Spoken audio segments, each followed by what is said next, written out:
Hey, I'm here on the north coast of Scotland on this beautiful July afternoon, and right here, nestled at the side of the road in this hedge, is the Strathmore of Durness.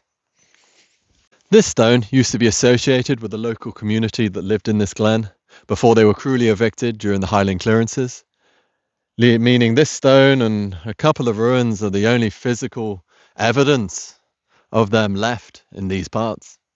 So it's very important that we protect this stone, but then also honor that tradition by continually lifting it into the modern era. In this video, I will just be outlining the weaknesses of this stone, because there are a couple of issues, and some of the best ways we can protect it going forward. First things first, is its position, the place where you find it and where you should leave it. So the side of the road, it's on its own, free draining bits of rock and a rubber mat. This means that the stone isn't sitting in water, which degrades the stone over time from saturation, dissolution, and freeze-thaw effect. So always return it to this position. Obviously, be very careful when carrying it across the road, because we don't want it dropping on the tarmac. A bit tricky when you're by yourself, like me. So what I do is I have the rubber mat that it's sat on, and I brought my own rubber mat, and you just very slowly flip it across. Let's talk about the geology of this rock. It is a quartz arenite, so it is a sandstone gritstone which has been saturated with silica-rich water, which cements all of the quartz grains together.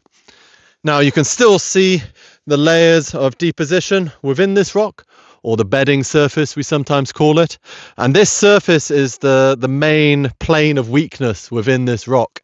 So think of it like plywood. If a force is applied perpendicular to the plane, it's very, very strong, but if you go parallel to the plane, it's very weak and very easily split.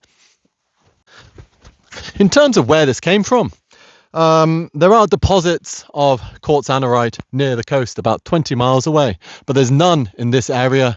This is all metamorphics around here, a bit like the possible plinth that's close to here, which is made out of a metamorphic rock. So this either got ripped up and transported here by glacial or fluvial mechanisms, or the beds were here originally but then have been scoured clean by a glacier, and this is all that remains. The deposits near the coast are about 500 million years old, so deposited during the Cambrian period. As this is a sedimentary rock, it is weaker and softer than the majority of Scotland's lifting stones, which are made of igneous and metamorphic rock, and is more liable to cracking. You can see evidence of this all over the rock, particularly along that bedding plane. You can see here where a bit has come off. See the handhold, that's where something has fallen off in the past. And you can see multiple fractures all the way along. Some of these fractures have been repaired now with resin to try and keep water out, but it is not perfect. You can see some along here as well. So they're doing a really good job of filling in the big cracks, but there are still cracks here. So it's very important that we try and keep water out, hence the bedding.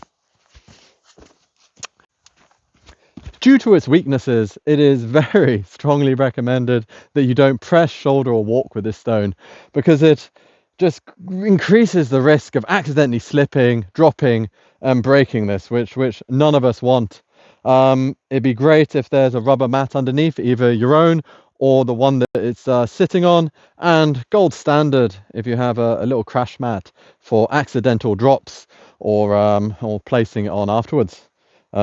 Right, I dilly-dallied enough this. Let's lift this.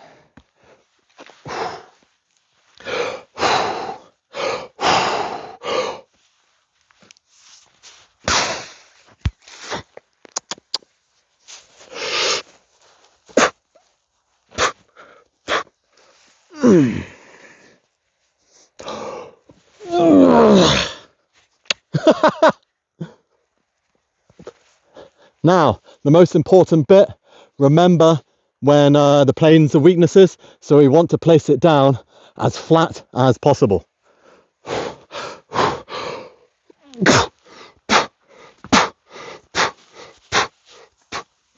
Ooh, excellent.